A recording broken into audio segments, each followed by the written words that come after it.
Hey, Brian.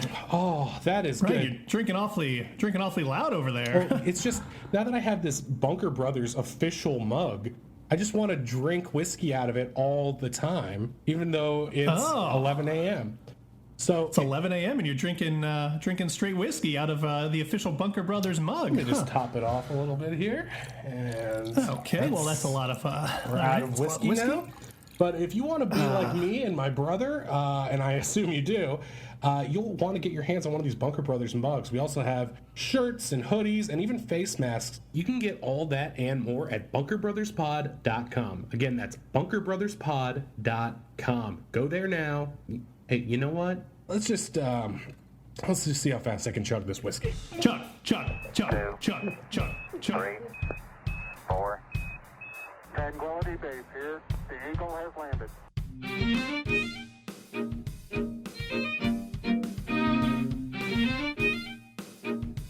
Liftoff and the clock is started.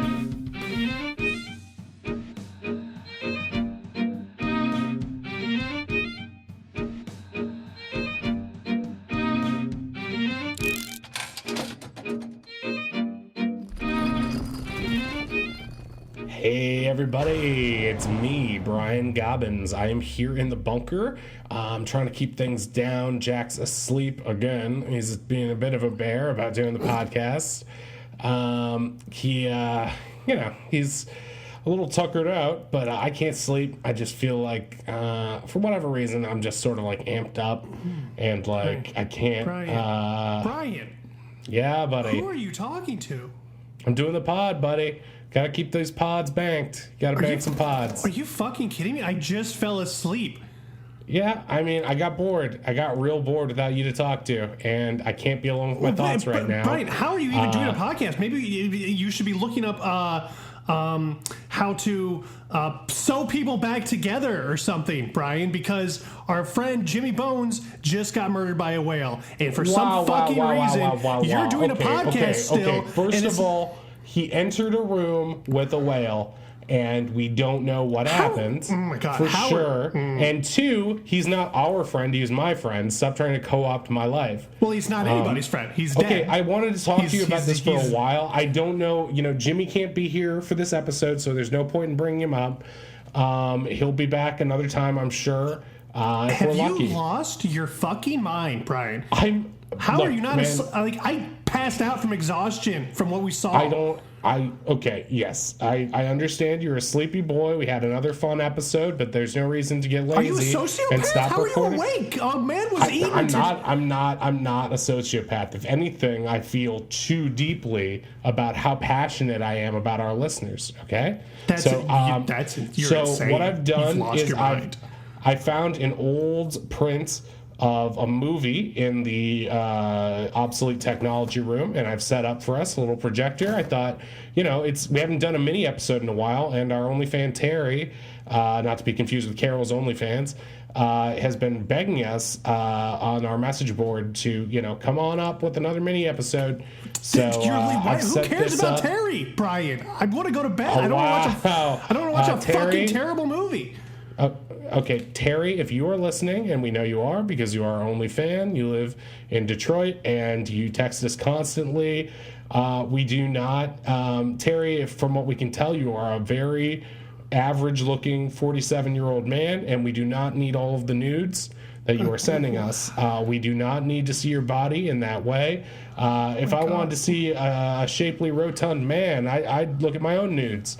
Of which there are many. Well, now I'm fucking wide awake now. Maybe I should get a hotel or just fucking get out. I don't, I've been meaning to talk to you about this for a while, Jackie. You sort of just moved in on me in here. I never really formally invited you, so you're more of like a squatter than. Are you fucking joking? This is half my bunker. It's half my bunker in law. In law, but like we're underground, so like different laws apply down here. If you know what I mean. It's not like people can get murdered by whales and you don't have to tell anybody. I don't think that's what happened. I don't think that's what happened. Let's just watch a movie instead and not worry about the dead. That's a good idea. That's a good movie. Let's do that. It was all just a movie. So, crazy person. You've lost your mind down here. But I mean, fuck it. I need something to take my mind off this. Let's watch this garbage, whatever the fuck it is. Exactly. Nothing happened. We're fine. That's not what I'm saying. I'm saying a lot happened. I need to take my mind off it. This is just a comedy show. You know, who knows what's real and what's not. So maybe life is just an illusion, you know? Maybe I never worked at SeaWorld. Is the hand that the rat is carrying around right now, is that an illusion? Okay, get out of here. Get out of here. Strong. It's just looking at me. I don't know. I don't remember when we bought the rat or that chew toy, but it's very realistic. Complete denial. And I am not in denial. You know what? I only had a therapist for a short amount of time when it was court ordered, but I was told that denial is sort of like, you know how court ordered? Well, we don't have to go into it right now. You know how the word trespassing is used legally? Look, I don't want to go into it.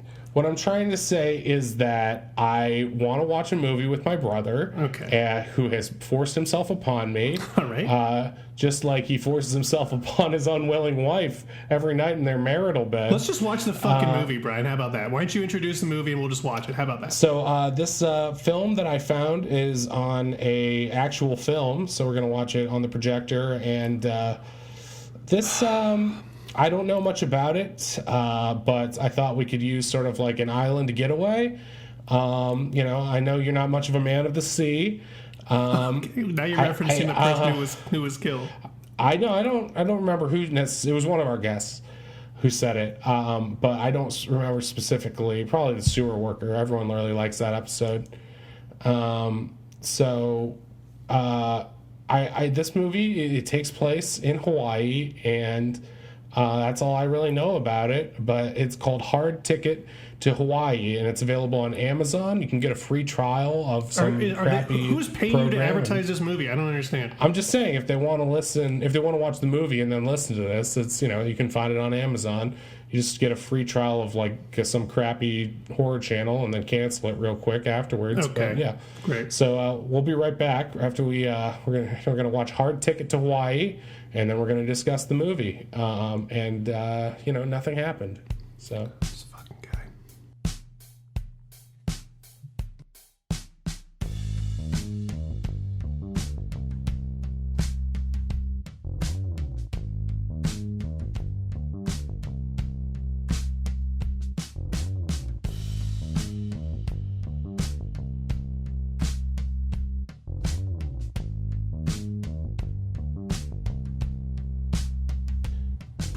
Okay, so we're back after watching Hard Ticket to Hawaii, and I never thought I could find a movie with so many big titties.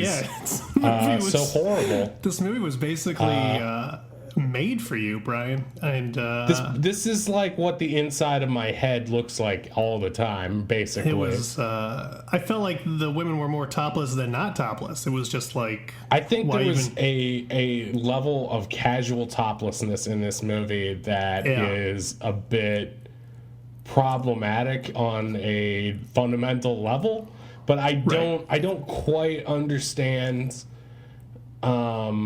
Why I'm supposed to be mad at it, but I know I should be. It's like, well, it's just like, you know, it's like it takes the fun out of being topless, I think, if it's just all the time. I don't even think it's that. I think it's just like irresponsible toplessness for no reason, like unjustified.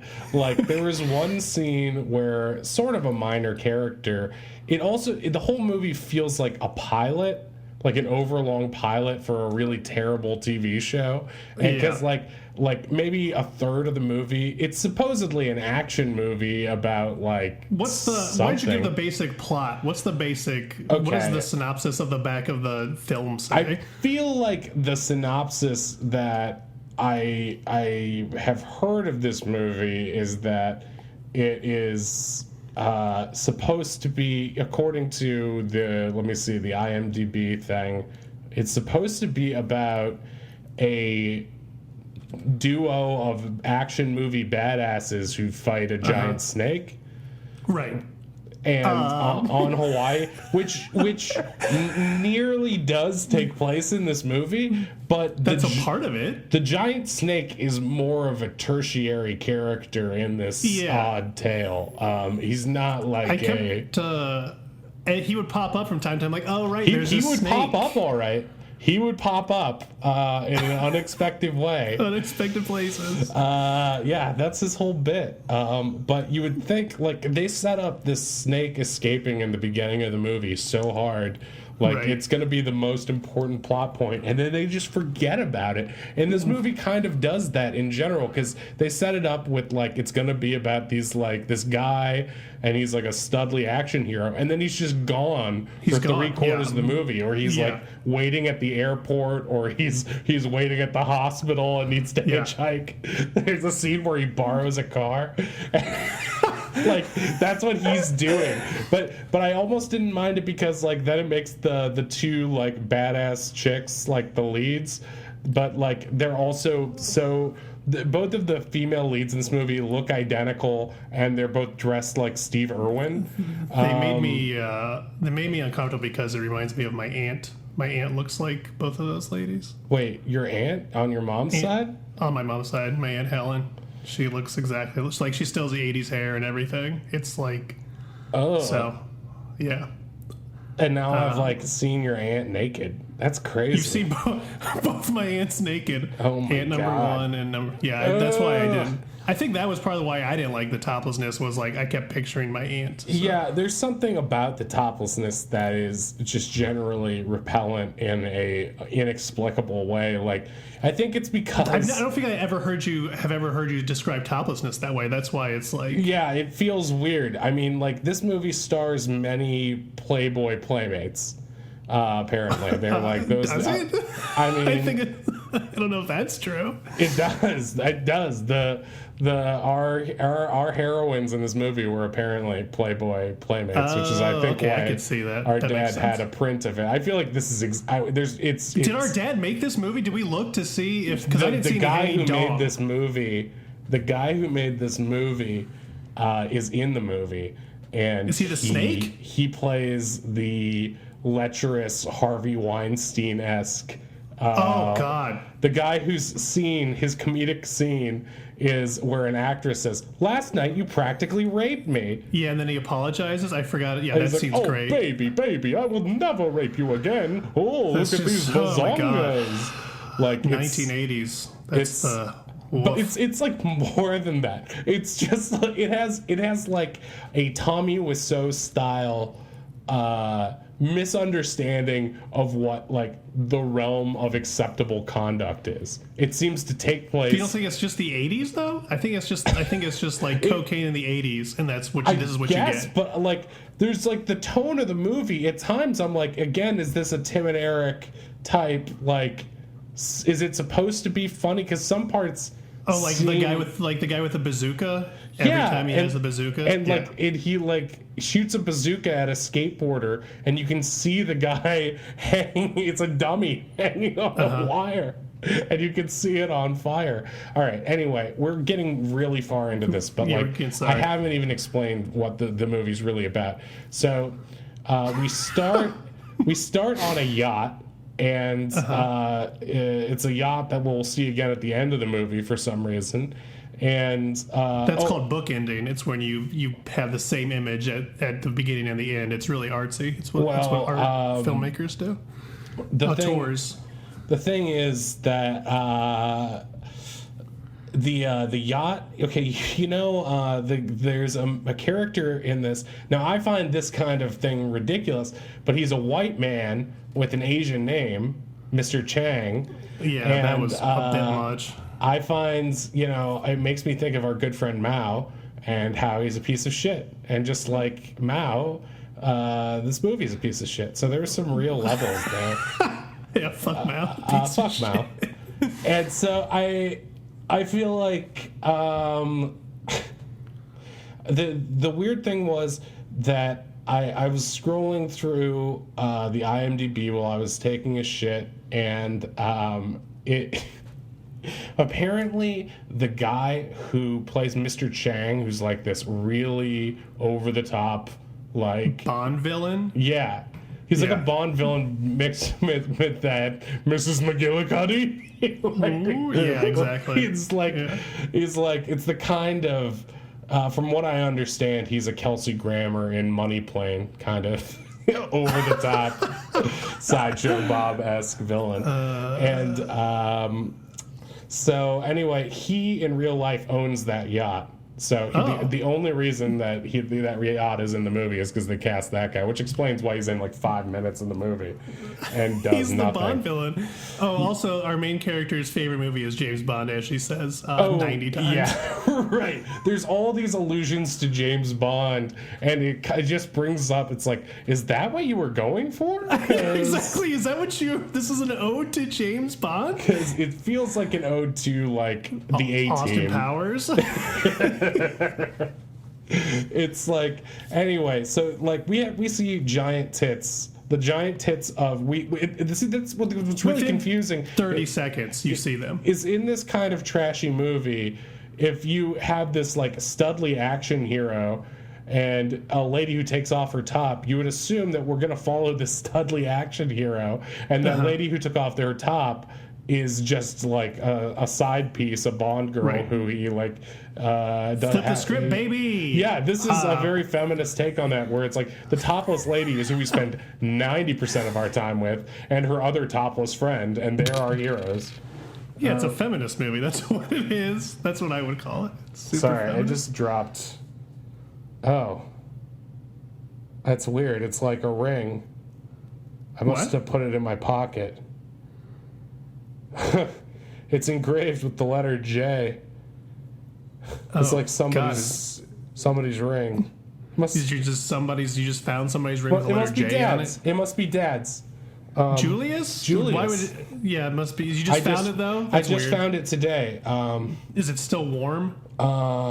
It's got some red parts on it, which could be. Yeah, it's a little stained. Do you think maybe it's okay? So back to your the good movie. Friend Jimmy Bones, back to the movie. God damn, I forgot about that. Now I remember. God damn it! It's like the snake. I always forget about the snake. So this movie is a real fun treat with lots of fun in it, and so.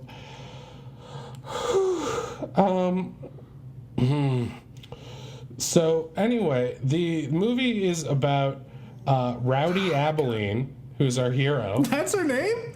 No, that's the man's name. I don't know. I forget what the female lead's name is. I just remember that our male lead's name is Rowdy. Rowdy and Jade. And, okay, so this opening scene, she's like, get in the water with me. And he's like, oh, you little scamp. And then he, like, goes in for a kiss and a hug. But, like, every time, like, the woman takes her top off and then the guy will just hug her but avoid the breasts. It's very strange. It's like you would expect him to make contact with the breasts at some point, but it seems like these breasts are just for display, and they're on display in every scene. That's what this movie is about. Even all of the love scene was just like making out topless. Like there's no. It was very softcore, uncomfortable, but a lot more romantic than anything in Cutthroat Island. Well, that's true. But the thing is, like they always played like weird soft music that made it seem like very dingy, nice. I mean, like it felt like, this movie. If the soundtrack has one thing in common with any artist, it's James Taylor or like Kenny Loggins or some shit. Weird. It's like really like. It feels like elevator music. It's like, but the love scenes were like what 8th graders think like having sex is. It's just like making out topless. I saw. I saw a video recording on one of the movies in the obsolete technology room of a sex show in Amsterdam from when our dad went, and it was exactly like that. It was it's just like, making out topless? Yeah, it was just like a bunch of creepy dudes standing around a stage, and it was like a stripper stage, and then just two people dancing provocatively naked. It's like that other movie we watched, Be Here Now or whatever. It's like the ladies are just hanging out in a pool. Was it? I don't know. Double My Pleasure. Yeah, it's like the same movie. It is. Like, why are these bad movies always like, God, I had 2 actresses with big tits, and I can't have sex with them both unless I cast them both. But neither of them doesn't want to be the lead, and I said they both could be. So that's it. They're sisters. That's the movie. Sisters. They're and they're sisters. Also spies. And they're spies. They ride a plane. It took me about 75 to 80% of the way through the movie to understand what the premise was of what they were doing. Are they secret agents or not? So the movie basically is about secret agents who are on an undercover mission in Hawaii to try to stop... I don't know what their plan is, but they're like diamond smugglers. They basically have illegal diamonds. That's all we know. They're like bad dudes with Uzis. Super nice diamonds. Yeah, they're like super nice diamonds that you want to pour into your loose hand while you're in a jacuzzi topless with your friend. Because if you're holding priceless diamonds, where you want to be is over a bubbling, recycling pit of water. Oh God, that reminds me of earlier.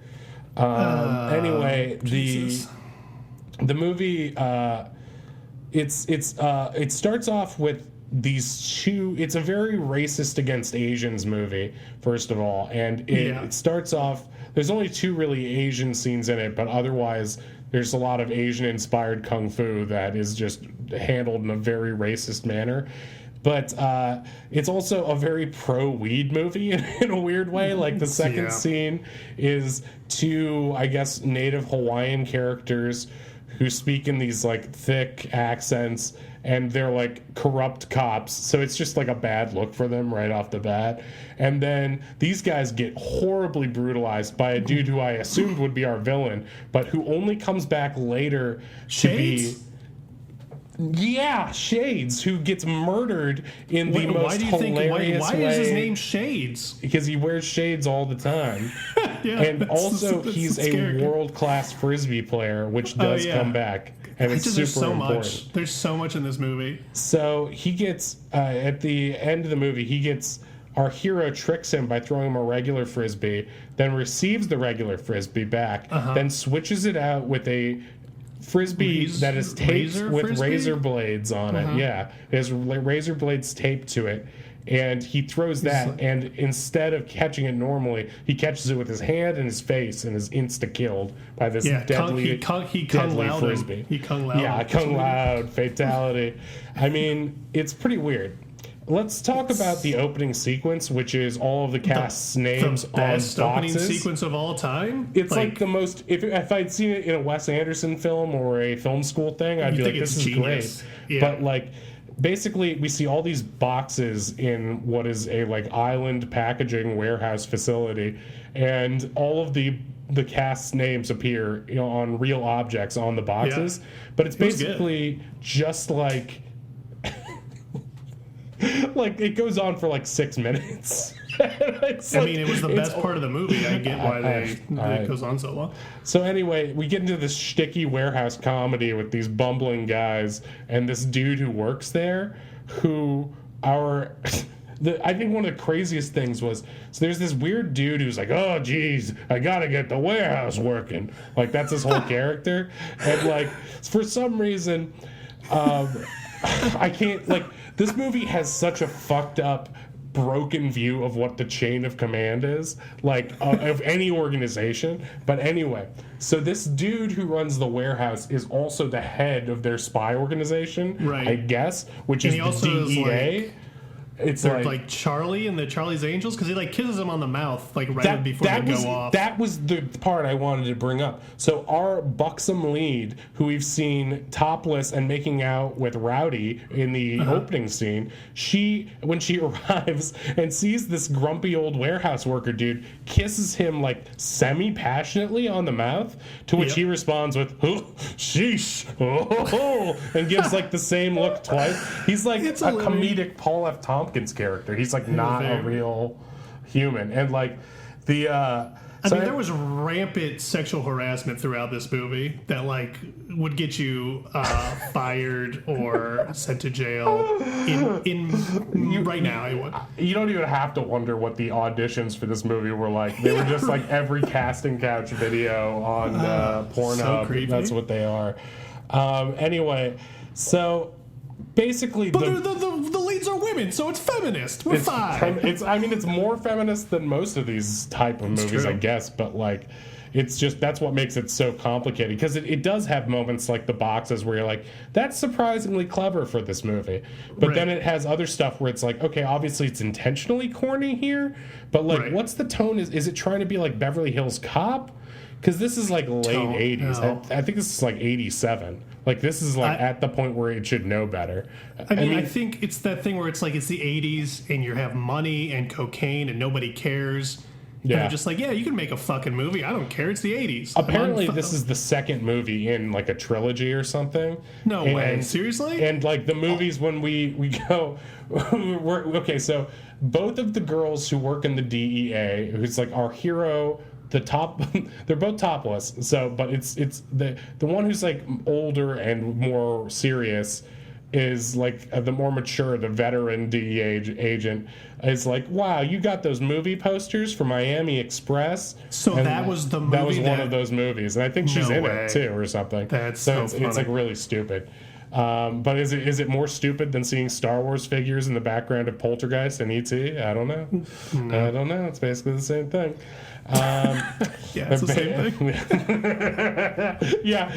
It is not the same thing to be like, haha, we're such a cultural phenomenon, we can put our own movies in other movies, as opposed to, hey, if I put it in here, someone will buy it.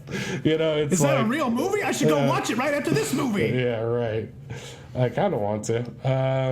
So anyway, the what we assume to be the premise, because it happens at like the premise point where something goes wrong and, you know, Superman has to come and save us. I wish Superman was in this movie. It's the only thing it's missing. So, okay, this is correct me if I'm wrong, but what happens is some guys are being clumsy on a forklift or something, and like the forklift sign rips off a sign that says "Danger Contaminated" on a live snake. Correct. In a cage that has bars big enough for it to conceivably bite someone through. Anyway, so at this island, again, this is a movie about secret agents. So like at this island courier or like delivery business, it's basically the plot of Disney's Tailspin, now that I'm thinking about it. Yeah, it's Tailspin. So they're like a plane delivery business for islands, and but that's not their real job. But if Blue was always showing his dick, it's like Tailspin. Blue was always showing his tits, right? I know he wore a shirt in that one. He wore a shirt. I bet this dude who made it, I think it's Andy Sedaris or something, not to be confused with the great David Sedaris or the great Amy Sedaris, but it's older brother, older creepier brother. I mean, I could see that in some hilarious like weird comic thing, but like it's like if you got the most talented people, you get the least one too. But it's spelled differently. But anyway. I'm getting way off track, but like the whole point is that this movie has this crazy contaminated snake who our warehouse worker boss character is like, this snake got contaminated. It's not just a regular like dangerous snake. It's dangerous-er because it's contaminated by rats with cancer. Right. Because that's how cancer spreads, I guess, is you get bitten by a rat. I mean, I got diphtheria from a rat, so that's true. I mean, it's possible that I could become a snake. I mean, for all I know. I don't know if that. So that's the movie science tracks out. But then I would be dead in 36 hours. I love that. It's like a self-resolving snake, too. They're like, okay, so this snake is only going to be a threat for 36 hours, then it will explode. But what a 36 hours What a 36 hours where it appears twice in the movie. Because I kept forgetting about it. It looks so crummy that they just can't. we gotta figure out something else for this movie. Yeah, right. So it's about tits now. It's just about tits. But then they missed. There's two snakes. I guess right? That's my point. So like instead of it being like, oh no, this snake went to the wrong place or something, or like we thought, something happened that caused the snake to become contaminated in the thing. The mix-up is that, no, they were supposed to have the contaminated snake all along. It was supposed to be in their open air facility. No big deal. No one wearing gloves. It's contaminated, which means you think it would be in a sealed container or already dead or something. But anyway, they got the contaminated snake mixed up with the non-contaminated snake. It's it's classic. It always happens. It doesn't really track with the exposition in the movie because younger... for clarity's sake, let's refer to them as DEA chick, and the younger one I feel like is the informant because that's her backstory. She was like, because like that's so basically the two female leads. The DEA chick is like the badass hero, and the informant is her like young spunky sidekick. Who loves James Bond. And is also heard to say, we're carrying a snake. We've never had a snake on the island before. And it's like, I don't know what that means. Does she mean in the wild? Islands. Or, I feel like that's all you would find. Or sea snakes, at least, around. Like, I don't understand. But anyway, they get the wrong snake. The forklift knocked the thing off. And this is a big thing. So anyway, they're a courier. Okay, so she's a DEA agent, and her partner is now not a DEA agent. They make a big point of that at the end of the movie. So she's the informant. Her sidekick is not a DEA agent. She is an informant for some sort of gang activity and was put into the witness protection program and given a new life in Hawaii as a courier for Molokai Cargo, and her handler is a DEA agent. I don't know why that would be handled by the DEA and not the FBI, but who's her handler, instead of just checking up on her, lives with her in a beach bungalow house, and they both work for Molokai Cargo and report to the guy who runs Molokai Cargo. And there's even a point where they reference the fact that they're like doing a really good job running the cargo facility, and it's just like, I don't think you're doing your job as a secret agent if like it's just so frustrating. It doesn't make any sense. Like it took me so long. I was like, oh wait, yeah. I mean, you explained it, and it's still like that's correct, but it doesn't like. Does what you just say like? Do you feel like you have some clarity now? I have no clarity. I feel more confused because like I thought I got it, and I was like, okay, I'll explain it like this, and then I don't got it no more. So Taryn is the sidekick, the spunky sidekick, and the first time we see her is like another example of casual nudity because she comes running up, and like I was so confused because I didn't know there would be two almost identical, like 5 years apart, blonde ladies. You really liked the movie when we first started it. Well, I thought I was really excited in the beginning, and I think at some point I just like got exhausted writing down things that we could talk about. And then I just eventually just gave myself over to the movie and just like watched it, and it broke my soul. Sure, it broke my spirits a little bit. I thought I have something of a thing for busty women, and this movie broke that in me. So I don't know if this is going to change things for me in the future. I don't know. I mean, maybe I'll just go on Nina's OnlyFans for a bit, and it'll come back. Anyway, so this is like a big point in the movie that the contaminated sign falls off this thing because like it's super important. The contaminated sign. They throw a blanket onto the other snake. That was another part. Like, but there's like a special zoom in on the fact that the contaminated sign falls off, which is only really explained later, as that's why it's confusing. Like we know it's an evil snake; it looks like an evil puppet. Like we get that it's bad.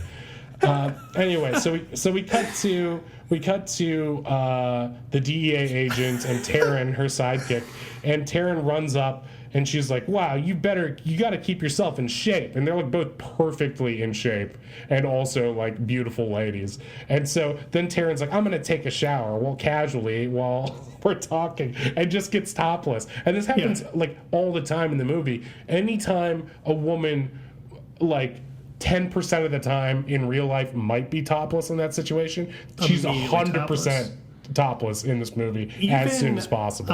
Like, to jump ahead, even like the end of the movie, the scenes like where you introduce the actors, they're all topless. Like the ending credits scene, they're all topless. It's like they went back to all the scenes where they were topless. That's when I was like, when I saw that, I was like, so is it a joke? Like, how much of this is a joke? I was like, did you edit these credits, Brian? Did you go? Did you like, oh, this is the part of the movie I remember. This is all a joke. I'm playing on you to distract you. I was so confused. I've never seen, like, if I would be like, well, Mom, look, I was in a movie. Look, here I am in the credits. There's my name next to my tits. That's like, oh, ha, you showed me topless for the 14th time. For the 14th time. There's other times where you could just introduce the actresses.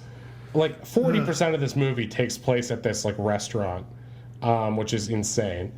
And the chick who works there, Edie, who is the, I guess, pseudo girlfriend of, man, what's his name? Jade, who's like the biggest, who we meet and immediately does a racist Chinese accent. He's like the biggest weeb in weeb history. Yeah. He loves Japan. He made up that name. He's like the first one, I think. Yeah, he's like a dude with like a long ponytail, but he's a white Anglo guy like Mao. But he loves Japanese stuff instead of... it's stupid, but yeah, he does a racist... It's a very racist against Asians movie, which I 100% did not appreciate. But its racism doesn't stop there, so we'll get to that later. What's your classic 80s racism where it's just like, that's funny.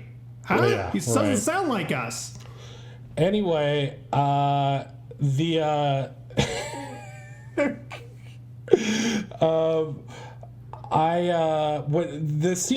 there's actually some interesting shots in this movie since they work for this plane cargo company, of our female leads flying planes, or at least driving them around the tarmac and appearing to be about to take off. And these topless women are very talented. I was legitimately worried we were going to see a JFK Jr. during this movie, and they were just going to use it because they have their instruments rating. I guess. Anyway, so they fly around for about 6 minutes. We see a tracking shot of a plane for about 6 or 7 minutes, and they play the title theme song of the movie, which goes, "It's a hard ticket to Hawaii." Yeah. And the weird thing is, you could put in like the Jurassic Park movie, like music over that, and it would be the same shots, basically. Yeah, basically. It's like the opening pirate ship shots of Cutthroat Island. Beautiful tracking shots. Yeah, it's beautiful. Can't go wrong with beautiful islandry. Islandry? That's not a word. Yeah, it's a word. It is now. Islandry. Let me come to your Animal Crossing island and check your islandry. Very good islandry. Wonderful islandry, my dear. So we should release it. That should be a t-shirt. Beautiful islandry, my dear. And it's just islands that look like tits, and then it's got like a DEA agent laying in the water. Yeah, that is a t-shirt. That's a t-shirt. All right. So anyway, Hard Ticket to Hawaii has its own theme song that sort of spoils what happens in the movie, because at this point nothing's really going wrong.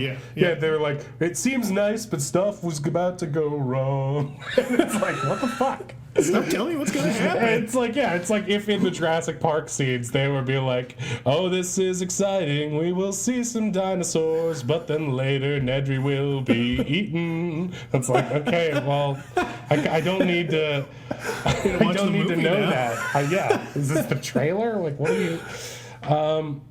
Anyway, so since they're a cargo company, they're taking a couple honeymooners out to the island who just love nature at its purest. And those people are a travel agency too. I guess, and they aren't taking them to a resort. They literally take these civilian tourists out to an island, get in a deadly gunfight or a ninja star fight, excuse me, and leave them to die, which they do. Spoiler alert, they're eaten by the giant snake 45 minutes later. No, don't ruin the movie for people. While the guy and his new wife are like taking boardwalk photography, pinup photography on Polaroids, just so when they find the bodies later, they're like, what did this? And they can hold up the Polaroid and show the snake perfectly in frame. Glad I took this as it was killing me. That lady wasn't topless for some reason, which was strange. Yeah, she probably had... she was a real actress. She was probably married to somebody or something. I don't know. He just couldn't... She was probably the lead, and then she said she didn't want to do topless, and they made her not the lead anymore. Anyway, so...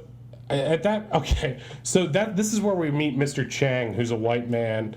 like Mao, and he's on his yacht, and he doesn't have a cat that he strokes, which is weird. But he does have a cane and a small mustache. Yeah, and he's almost there.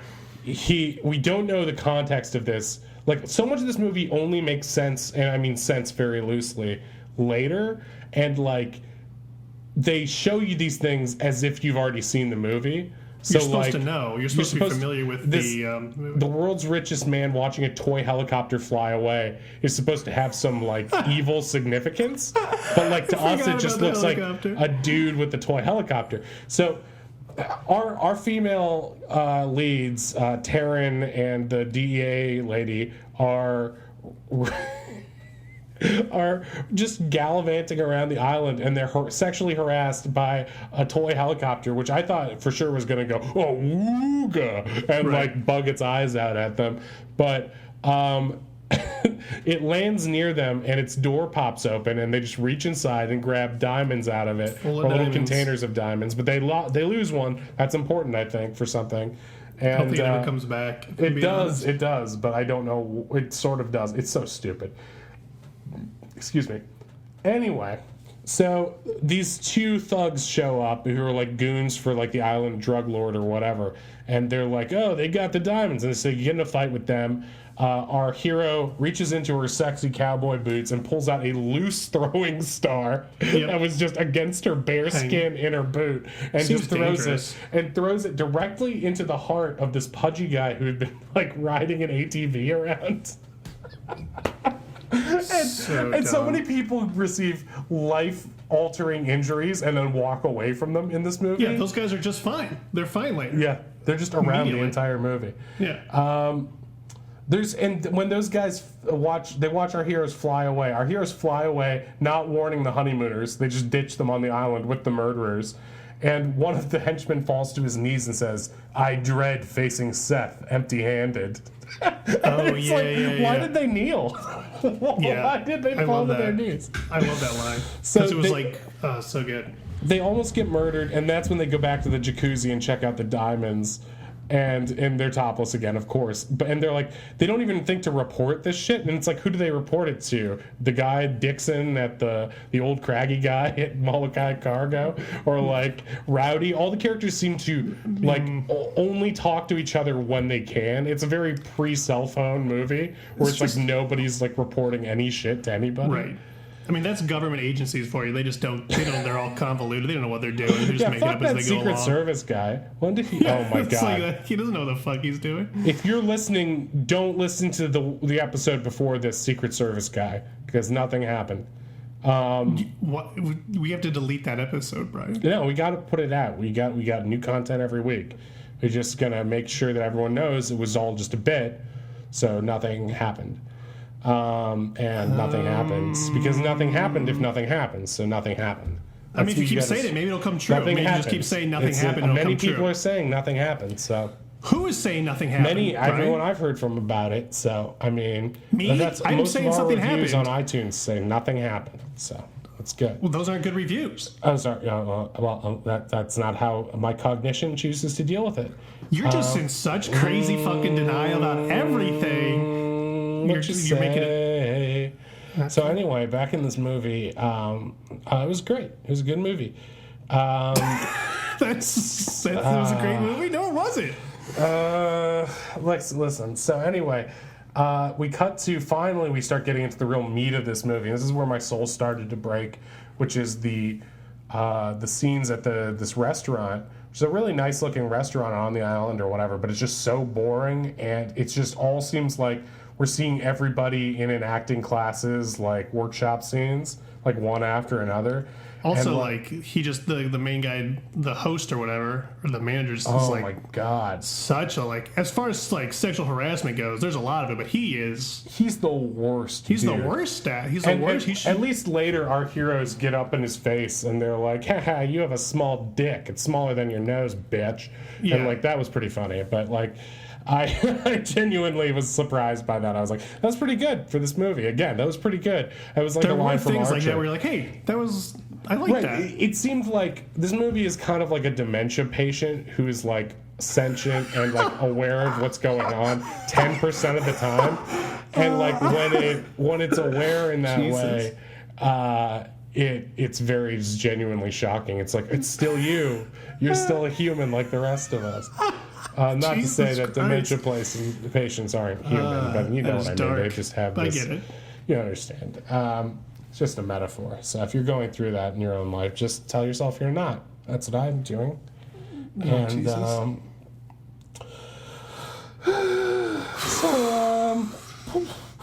So anyway, we meet this like proto-Weinstein-y character. And it really just goes to show you how long casting couch jokes have been going on with no rebuking up until Me Too. Because this guy basically is like, oh, baby, you should come over. Why'd you leave so soon? She's like, you fucking raped me. You tried to rape me. Jesus Christ. Yeah, and it's played for laughs. Because then like a lady with huge tits comes over and he's like, oh, I have a pair of coffee. And I was like, okay, Christ. That's a pretty funny line, but no more rape jokes, movie. What is fucking wrong with you? It was the 80s. 80s cocaine. Everything was fine. I love the character Seth too, who becomes like a Jason like unkillable movie villain later in the movie. Shot in the face, but, just fine. He's fine. Yeah. So he has his henchman sense because he's seated in the corner with no view of the beach, and the beach clearly out the window behind him, and he just senses that his henchmen are coming and walks out to meet them at the same time. And so they're like, "Oh, we lost the diamonds, boss," and he says to them the greatest line in movie history: "If brains were bird shit, you'd have a clean cage." Yep. I thought he said brains were bird shit, you had a clean brain. I guess I wrote it down wrong. No, you'd have a clean cage. God, that's so good. And it's like, thank you? Do I want a clean cage? I guess not in this analogy, right? But it's just so fucking bad. No, because if your brain was bird shit... Do we melt his hot heart with a Cool Island song? That's what it feels like to me. No, because if your brain is bird shit... That's bad. Yeah, but if you clean the cage, that's good. So he's complimenting them? I don't know. He doesn't know. It just sounded... He just said he said it in such a way that was threateningly, and he's like, oh... So, like, 3 hours into this movie, our hero Rowdy arrives on the island for some homoerotic racism. This is when he starts to fight. And we get the Sushi Man scene in which they're like, Sushi Man's coming. And Sushi Man arrives with a sandwich, and there's a note inside the sandwich, which they place back in the sandwich and then burn. Yeah, you got to burn the sandwich. We are weebs. We only eat Asian shit. Why didn't the Sushi Man bring sushi? I for sure thought that the Sushi Man was going to be a terrible racist caricature. He's just some guy. Glad, surprisingly, that he was not. So... whenever there are two, like, it's like there's two guys and two girls, and they're almost never together at the same time. It's just but when they are together, oh boy, chemistry, am I right? Yes. You can cut that chemistry with a chainsaw. Yeah, I mean, basically anytime any of the two leads of the same gender I'm going to get in trouble about this one, are together, they are just casually sexualizing the other two. Yeah. They're like, so, how's his cock size? It's not that specifically, but it's basically that. Also, they get attacked by a henchman wearing a silk stocking on his face, who seems to be in great pain while he's wearing it, completely uncomfortable, and delivering his lines as if he is it reminds me of a Patton Oswalt bit. He just seems like he is only he's only in this movie because he's trying to avoid the cops, and it's a good cover. And he's like constantly looking over his shoulder. He has this delivery like, I'm actually under arrest any minute now. IRL, this isn't a joke. Yeah, I've done some bad shit. I'm one of the actual gang members this movie is about. So at some point, the snake is released and gets off near their house, and that's great. But can we talk about the best scene of the movie, though? What, when she shoots him in the face and they're just like, oh, sorry. Second best scene of the movie. The skateboard fight. Oh god, the skateboard is definitely, I think, the standout scene of the movie because it's so random. It's like, I don't even know at what point Rowdy and Jade it's show when they're up. Coming to the parking lot to leave the Jeep they had, I guess. So they show up and they're driving down a barren road, and a dude on a skateboard comes up, and he's skateboarding upside down. He's doing a handstand on a skateboard. Yeah. And you go, whoa, this guy's high on weed. Crazy. And there's this running gag that Rowdy, our main character, can't shoot guns unless it's with a bazooka. Yeah. He can't shoot a moving target unless it's with a bazooka. And so he basically, I don't know why, but he shoots they hit the dude with their car, and then they shoot him with the bazooka because the hit with the car makes him fly in the air. Like, but you forget that they see the skateboard guy. The skateboard guy passes them and goes to a car, gets a blow-up doll for some reason to hide his weapon, like, I think. That was when I'm like, so is this movie a joke? Because what is happening right now? Why does he have a blow-up doll? He gets the blow-up doll to hide his weapon, I think. But then Jade and Rowdy notice it. But they shoot the guy with the bazooka, but then they also shoot the blow-up doll with the bazooka, which is like so insane and silly. And when he dies, you can see the wire that he's hanging from. It's so pathetic. It's so stupid. But like, that's a bit. Like, you shoot the blow-up doll. That's clearly a bit. Like, they thought it was funny. Like, there's a ton of stuff in this movie that I think the main guy thinks is funny. And that's what I was like, even if this is supposed to be funny, I think it's really failed in an outrageous way. So, like, it's worth talking about, even if it is supposed to be tongue-in-cheek. Like, it's really inappropriate. Yeah. So there's this long scene by this guy who's like Billy Bob, and he works for a sports network. It's Jimmy John. It's Jimmy John James or something. And so he gives this long speech about pills that give you iridescent green and yellow urine. Vitamins. And I was like, he loves vitamins. Right. And like, it totally has nothing to do with the movie, except Taryn is dating this horrible dude. It's totally terrible. It's totally terrible with Taryn. And the button on that scene is two guys being like, "Man, I sure love soul food. Back to my milkshake." That's what he says. What? So anyway, there's this woman with a gravelly voice who is snooping on the phone lines. Oh, I love that part because it's like it's a rotary phone, but there's a cord. There's a hole on the other side. It's like, you guys are spies and you don't notice that this is like clearly for spying. Like, she uses a suction cup. It's like tin can technology to listen in. No other phone looks like this. There's no. Also, isn't she just picking up the receiver and listening at the end of the day? I think so. I mean, like, why is it? Who cares? So stupid. Anyway, at some point in the movie, that woman with the gravelly voice, who it seems at first might be a trans character, is revealed to be another evil secret double agent who just happens to be a convincing drag queen. Yeah, she actually looked. I mean, she looked good. She looked insanely good compared to how lame she looked as a regular chick. I know. It was like, oh, okay. This is like, it was like, Drag Race. Did the director find her as like the queen of some drag show? Because it seemed like impeccable. Like, because I always thought 1980s drag queens were like, they didn't look that good, but man, no, she looked like as good as any like I don't know, RuPaul Drag Race, kind of person. Like, but it seemed like if she hadn't started talking, I don't think I would have ever noticed this. Because like I didn't, because they don't give that away. What should have given it away was that she was never topless, and I think that's what happens, right? Like, she walks in and the lady's topless. Another topless lady is like, you need to work out so you can get your tits more. Tits. just a normal woman conversation. And why isn't this lady showing her tits? the drag queen character is like, ha ha ha, she's gone, I'm a man now, and it's like this weird twist, which is actually one of the most effective parts of the movie for me. I was like, that was great, because like I suspected it, but I wasn't sure. I didn't think that was what was good. It was such a transformation. I was like, this is crazy. You suspected because she wasn't topless ever. That's where you're like, oh, that's weird. But the nightclub bullshit really dragged me down. I was like, where's the fucking snake? That kept happening. I kept forgetting about the snake, and then like they kept bringing back like every 20 minutes. Like, oh, don't forget, here's this little puppet. The 20-minute sex scene on the beach with Taryn and Jimmy John, and the music sounds like making out. It's like the starting area from Kingdom Hearts. They're just hanging out.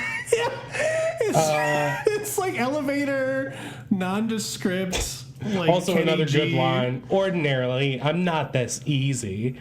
But I don't even think they had sex. They just sort of made out for hours. Citation needed on that claim. Anyway, Jade has a long rat tail. Yeah, that's pretty weird. At some point, I wondered if the insane amount of tits and violence is this what Trump sees when he closes his eyes? It kind of felt that way. There was a really cool camera in this movie that was like a Sony Handycam Sports. If anyone has that, I want it. And there's a point where our hero says, let me put down these binoculars so I can use your camera to zoom in. Also, does this thing zoom in? It's like the weirdest moment in the movie. And that scene where there's just fat sumo wrestlers slapping each other in the foreground. Oh, yeah. While the ladies talk. And it's like, who thought extreme close-up on their man tits was a good idea? Like, this is why it's just sumos are shot wide. I mean, you start filming topless people. You that's like, and that's all the director tells you to do. I mean, you're going to do it instinctively, I think, at some point. I love the scene on once the male heroes suddenly get. I mean, there's a lot that happens. I thought the craziest thing to me is it takes forever for the male leads to actually show up on the island. Oh yeah, and when they do, there's not even a scene where they're like happy to see each other. We just cut to them all together in a house, like playing with guns, and it was like, oh, so they're just not. Okay, great. I would think this would be a bigger deal. The whole movie was about it. Okay, fine. It just happens. Well, all the actors are together doing cocaine most of the day anyway. So right, right. They're just off camera. You can't see them. They're constantly together, so it was no big deal. These people are real world best friends. It has the same problem with Cutthroat Island, though, where like the last 30 minutes that's supposed to be like the action sequence are the most boring. Yes. You know what I mean? I agree with that. Although I do like the snake stuff at the end. That's probably my favorite stuff. I like that. But like the other, like when they're actually fighting the gang. Before that, when Edie gets kidnapped and everything, that's when I stopped caring. I think the point where I stopped caring was the press conference. It's like Jimmy John's big scene. It makes so many characters that come out of nowhere. They're just insane. Right. So there's a scene where the scene only exists for it to be Jimmy John's big break. Jimmy John has no reason to be in this movie. His big break is like a one-off interview for the Southern Football Network. And for whatever reason, his interviewees, the football players, are drinking hard alcohol, and one of them says the N-word on the recording. And it's treated like a career-ending injury for Jimmy, even though he didn't say the N-word, and the person who said the N-word was African-American. So, like, even if it was an FCC thing, like, it doesn't quite track that it would be...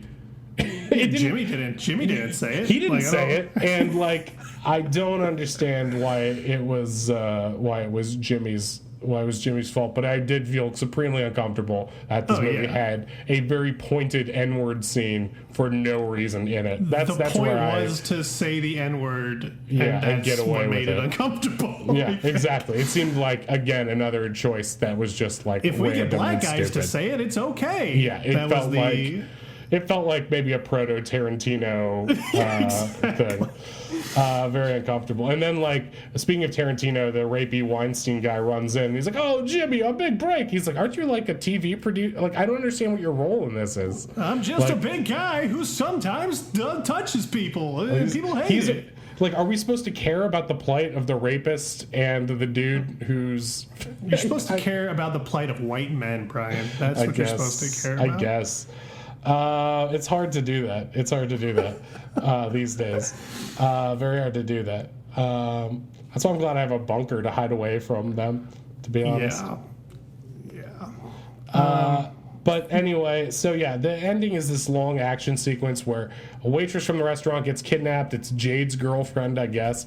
They go to rescue her. There's a kung fu fight, and and this is where I started to think this movie is sort of like a person where if you met them at a bar and spent 15 minutes with them, it might be fun. But if you spend an hour and a half with them, it's just like the worst night of your life. You're like, hey, yeah, let's go back to your house and hang out. And then it's like, never they just go with this person to a second location. They never let you leave. Yeah. They never let you leave. They show your fucking all this weird anime that you don't want to watch, and then it's like you're trying to leave. Are you talking about going to Nat the babysitter's house? No, I'm not talking about that. She doesn't like anime. She likes board games. I'm pretty sure she does. It's all the same. It's all the same. She doesn't have a TV. She's one of those she's people. One of those. Yeah. You still went to her house. Bring it up again, Brian. Let's bring up things. Let's bring up things that from the past. Let's focus on the movie. Let's focus on past. The movie. Sometimes things pop up every 20 minutes that I forget about. Speaking like of pop up, the snake pops out of the toilet. That's the big reveal of the movie. That's the second. That's the best scene in the movie. The best scene in the movie is after a big fight with Seth in her house. Our lady lead hero. She sits down next to the toilet to wipe her face and tits, and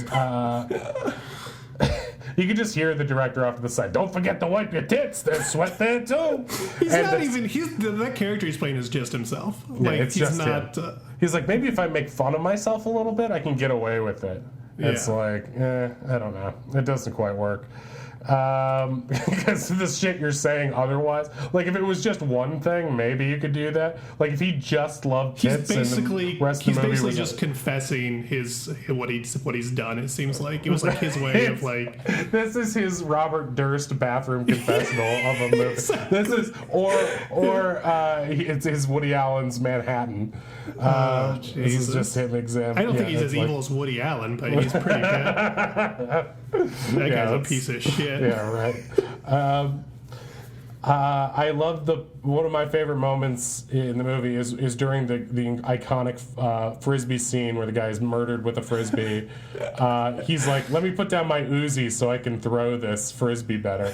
And like Rowdy shows up and uses some woman as a cover. And Rowdy's like, again, ostensibly the boyfriend of our female lead who we spent a majority of the time with. So like, if you're rooting for anyone, you're kind of rooting for her. They're all poly, dude. They're all poly. But he's like, he talks to this woman for 10 seconds and he's like, hey, you got a great ass. Yeah. And it just makes him seem like an asshole.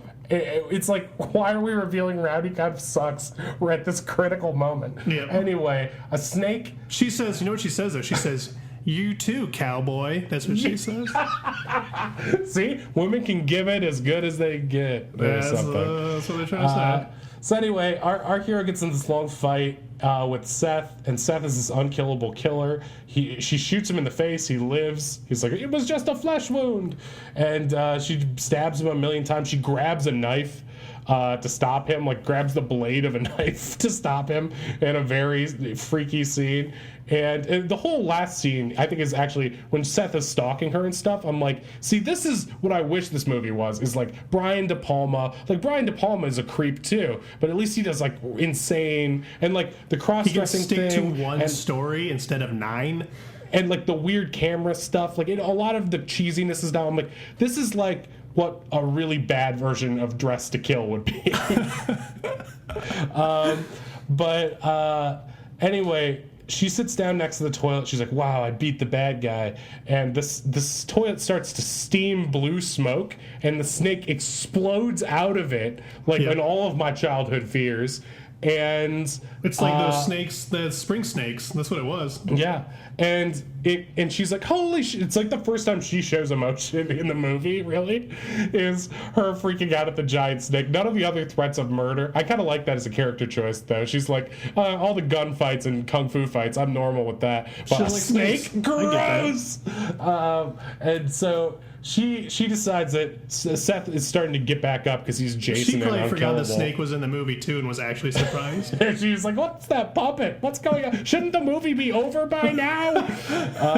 Can I put a shirt on, for God's sake? So the snake gets loose, attacks Seth, and kills him finally. Then Rowdy shows up, bursting through the wall with a motorcycle, and shoots the bazooka at the snake's head, and it makes a very small, pathetic explosion and knocks only the snake's head off. He uses that bazooka like... It's like the dangerous. He uses it way too close range. He never loads it. It's just always ready to go. Those PVC pipes. It's a four. Yeah, I don't know what it is. 4-shot bazooka. There's four. It holds 4 rounds. I guess you could do like an RPG like that, but it just felt weird. I don't know. It was weird. But at one point they shoot. Isn't this in the movie? I'm having like a memory lapse now. They shoot down a fucking helicopter with the bazooka, and they're like, "That was just like in that James Bond movie." And it's like, what the fuck? So anyway, the snake dies, and you're like, "Great, movie over." But then they all go into a limo with Jimmy John and go to Mr. Chang's office, and they get into a really stupid fight with him where they chop him up and push him out a window. And our hero, the lady, the DEA agent, shoots Mr. Chang. And has this giant magnum that's like played for laughs compared to Rowdy's tiny gun. It's just like, what is this movie? Is this Lethal Weapon or Loaded Weapon? I can't tell what the fuck they're trying to do. And so he's like, "Thanks for shooting him for me, babe. I would have probably missed." And like that's the end of the movie. And then they show all the actresses topless one last time. Again. Right. Just in case you forgot, here they are topless again. So that was a pretty eventful movie. How would you rate it out of 10 there, Jack? Compared to the movies we've watched, or compared to everything else in cinema? On a pain scale, where would you put it of like the most painful to least painful of these movies? I would put it at the least painful. I think it's like, it's a 10 out of 10 if we're comparing to the 4 other movies we've watched, because those were all infuriating. This movie was a little less infuriating until the end when I got bored. But I wasn't like... It was bad. It was still like, it was a bad movie, but it was entertaining, and it wasn't like boring necessarily until like the end. I don't want to watch it again, but I kind of want to watch I Am Here Now again. I don't know why, but that's insane. I find Neil Breen to be delightful. To be fascinating? And, that's like, I don't find the guy who made this to be fascinating at all. No. I get that. But Neil Breen's like, I don't know, a serial killer or something. That's very interesting. He has to be. He actually is an alien. That's exactly. It's all autobiographical. But why don't these corrupt politicians get it? I'm trying to tell the truth. Wouldn't that be depressing if Neil Breen was the second coming and we all missed it? And we're like, that was what you were going for? That's what Jesus looked like? He's just Jesus, but he doesn't. He's just bad at it. He doesn't know what he's doing. Well, I feel cheered up. I feel like I've been telling myself all night nothing happened, and I was we're going to be fine, for a minute. and we're not going to be liable, and now I believe it. So, we're going to be liable, Brian. I think the issue is you already released the podcast where the guy was murdered, and no. Okay. Okay, but I'm saying if Terry listens to this and calls if Terry listens to this and calls the cops, Terry wouldn't do that. Terry has nothing going on. He's just gonna, do what he's gonna do. He's just gonna keep listening, and he's gonna buy a mug because he's a good fan. And you should too. Buy a mug. Nothing happens. Buy a mug. All right. The guy died. Buy a mug. No. The only one who died was Seth at the end of the movie, and everyone else. And my soul a little bit today. I keep forgetting about a guy dying, and then I remember again, just like that. You don't have to forget. We don't know what happened. We do not know what happened in that room, and just drink your denial out of your fucking mug, Brian. Denial ain't just a river in Egypt. It's also what keeps me running. So let's just keep all this train going, and acknowledging that is making me question things. And I think we have to end the show now, bud. Let's end it. Let's stop. Okay. Let's stop. Goodbye. That's all. 2, 3, 4. Tranquility Base here. The Eagle has landed. Thank you for listening to Bunker Brothers Podcast. I'm Matt Shore. I played Brian. That was Mike Kolar as Jack. The Rat was played by the Rat. we have a lot of cool products on bunkerbrotherspod.com. So go to bunkerbrotherspod.com, get yourself a face mask, cover up that ugly mug, or maybe get an actual mug you can drink out of, or get one of our shirts. If you want to see what they look like, go onto our Instagram. We are Bunker Brothers Pod on Instagram, and we're at brothers_bunker on Twitter, and that's where you can talk to me directly. So stay safe, happy, and healthy out there. We're getting towards the end of the season. If you've got any ideas, questions, comments, or concerns, hit me up on Twitter, or any of our links are on our website. Thank you so much for listening. Bye-bye.